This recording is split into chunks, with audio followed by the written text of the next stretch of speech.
Hello viewers, আসসালামু আলাইকুম। আপনাদের ইমো অ্যাকাউন্টটি কি সুরক্ষিত আছে কিনা সেটা আপনারা কিভাবে চেক করবেন বা এক্ষুনি চেক করে নিন সুরক্ষিত আছে কিনা।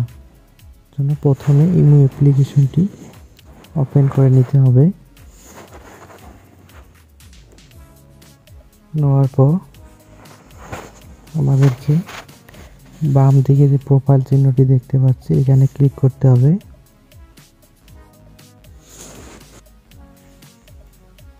ক্লিক করার পর আমাদেরকে এই সেটিংস অ্যান্ড প্রাইভেসিতে ক্লিক করতে হবে।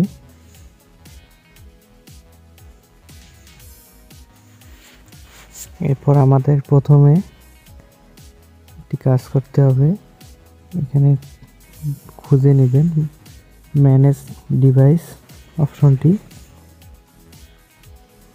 ম্যানেজ ডিভাইস অপশনটি খুঁজে নেওয়ার পর এখানে ক্লিক করবেন। এরপর এখানে দেখেন মাল্টি ডিভাইস নামে একটি অপশন আছে, এটা কিন্তু অন করা আছে। এটা আপনাদেরকে অফ করে রাখতে হবে। এটা যদি অন করে রাখেন তাহলে আপনাদের ইমো অ্যাকাউন্টটি অন্য ফোনেও লগ ইন করতে পারবে। আপনাদের ইমো অ্যাকাউন্টটি যদি কেউ চায় আপনাদের ইমো অ্যাকাউন্টটি অন্য ফোনে কেউ লগ ইন করে নিতে পারবে, এর জন্য এই অপশনটি অফ করে দিতে হবে। আমরা এটা ক্লিক করব, এরপর আমরা ডিসেবলে ক্লিক করে দেব। দেওয়ার পর এটা অফ হয়ে যাবে। এখন কিন্তু অন্য কেউ চাইলেও কিন্তু আমার এই ইমো অ্যাকাউন্টটি কেউ আর লগ ইন করতে পারবে না, শুধু এই ফোনটাতেই লগ ইন থাকবে। এরপর আমরা ব্যাক করব। ব্যাক করার পর এখানে আরেকটি অপশন আছে, দেখেন লগ ইন প্রোটেকশন। আমরা এখানে ক্লিক করব। এখানে ক্লিক করার পর দেখেন বেসিক প্রোটেকশন নামে একটা অপশন আছে, এটা কিন্তু অফ আছে। আমাদেরকে এটা অন করে দিতে হবে। এটা অন করে দিলে 2 স্টেপ ভেরিফিকেশন অন হয়ে যাবে। অন হয়ে গেলে আর কেউ সহজেই আপনার ইমো অ্যাকাউন্টটি হ্যাক করতে পারবে না। আর একটি নতুন ফিচার আছে অ্যাডভান্স প্রোটেকশনে, এখানে ক্লিক করবেন।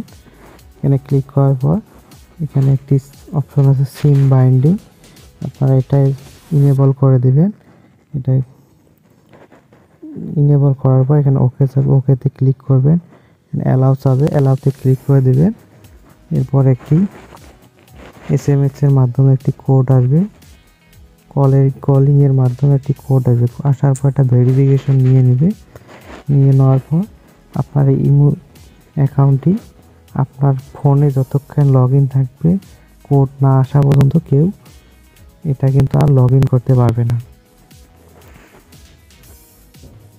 এখানে দেখেন one tap SMS verification, call verification. এই সিমটি যে ফোনে লগ ইন থাকবে তোলা থাকবে সেই ফোনে শুধু লগ ইন করা যাবে, তাছাড়া এই ইমো অ্যাকাউন্টটি আর অন্য কোনো ফোনে লগ ইন করা যাবে না। এরপর আমরা ব্যাক করব। করার পর আমাদেরকে অনেক সময় অজানা কোনো নাম্বারে অনেকজনই কল দেয়, এর জন্য আমরা অনেক সময় বিরক্তকর বোধ করি। এর জন্য এই অপশনগুলো আমরা কিভাবে বন্ধ করব। এখানে দেখেন কল ফ্রম একটি অপশন আছে, আমরা এটাই ক্লিক করব। এটা ক্লিক করার পর how can see call me, এখানে দেখেন অপশনটি every one, my contact and nobody. এখানে নো বডিতে দিলে আমাকে আর কেউ কল দিতে পারবে না। আমরা মাই কন্ট্যাক্টে দিয়ে দেব, আমার যে কন্ট্যাক্টগুলো আছে সেই কন্ট্যাক্ট নাম্বারগুলোই শুধু কল দিতে পারবে। আবার ব্যাক করব। ব্যাক করার পর আর একটা অপশন আছে যেটা হলো গ্রুপে কিন্তু আমাদেরকে সবাই অ্যাড করে দেয়, আননোন নাম্বারে অ্যাড করে দেয়। এই নিচের দিকে একটু স্ক্রল করে দেখবো গ্রুপ লেখা আছে, আমরা এই গ্রুপ অপশনটিতে ক্লিক করব। ক্লিক করার পর এখানেও দেখেন এভরি ওয়ানে দেওয়া আছে টিক মার্ক। আমরা এটা মাই কন্টাক্টও দিতে পারি, নো বডিও দিতে পারি বা কাস্টম করেও দিতে পারি। আমরা এটা মাই কন্টাক্টে দিয়ে দেব। তাহলে আমাদের যে নাম্বারটি সেভ করা আছে সেই নাম্বারে শুধু গ্রুপে অ্যাড দিতে পারবে, আর অন্য কেউ অ্যাড দিতে পারবে না। বা আপনারা যদি নো বডিতে দিয়ে রাখেন তাহলে আপনাদেরকে কোনো নাম্বার থেকেই আপনাদের গ্রুপে অ্যাড করতে পারবে না। এভাবে আপনাদের ইমেল অ্যাকাউন্টটি সুরক্ষিত রাখতে পারেন। ভিডিওটি যদি আপনাদের কাছে ভালো লেগে থাকে তাহলে আমাদের চ্যানেলটি একটি লাইক, কমেন্ট, শেয়ার এবং সাবস্ক্রাইব করে আমাদের পাশেই থাকবেন। আরেকটি কথা হলো, আপনাদের যদি ইমো অ্যাকাউন্টে কোনো প্রবলেম বা কোনো সলিউশন চান তাহলে ইমোতেই কিন্তু আপনারা সাপোর্ট নিতে পারেন। চলুন দেখা যাক এটা কিভাবে আপনারা করবেন। এর জন্য আপনারা ব্যাক করবেন, আপনারা হোম পেজে চলে আসবেন। হোম পেজে চলে আসার পর এখানে নিচের দিকে স্ক্রল করবেন। এখানে একদম নিচে দেখেন রেট অ্যান্ড ফিডব্যাকস নামে একটি অপশন আছে, আপনারা এটাই ক্লিক করবেন। ক্লিক করার পর আপনাদের ইমো অ্যাকাউন্টে কী প্রবলেমে আপনারা সাপোর্ট নিতে যাচ্ছেন সেই প্রবলেমগুলো এখানে কিন্তু দেওয়া আছে। কল, অ্যাকাউন্ট, পরিস্থিতি, chat, story, setting, log in বা আরও অনেক কিছু আছে। আপনার কী প্রবলেমে পড়ছেন সেটা কিন্তু এখান থেকে সমাধান নিতে পারেন। আমি একটু কলে ক্লিক করব।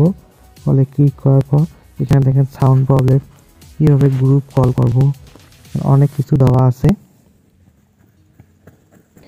আপনারা এখান থেকে যেটায় সমস্যায় পড়েছেন সেই সমস্যার উপরে একটি ক্লিক করবেন।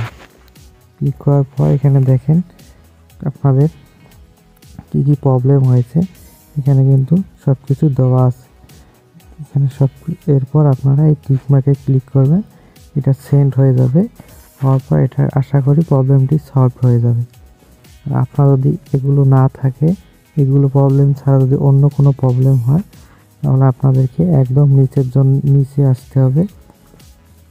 নিচে আসার পর এখানে দেখেন আরও সাহায্যের জন্য ফিডব্যাক প্রয়োজন, আপনারা এটাই ক্লিক করবেন। এটা ক্লিক করার পর আপনারা এখানে তারিখ দিয়ে দেবেন, তারিখ, এখানে কি কারণে কি প্রবলেম, যদি স্ক্রিনশট থাকে এখানে প্লাস করে দিয়ে দেবেন। দেওয়ার পর এখানে জমা দিন, এখানে ক্লিক করে দেবেন। তাহলে কিন্তু এটা আপলোড হয়ে যাবে। হওয়ার পর আপনাদের প্রবলেমটি আশা করি সলভ হয়ে যাবে।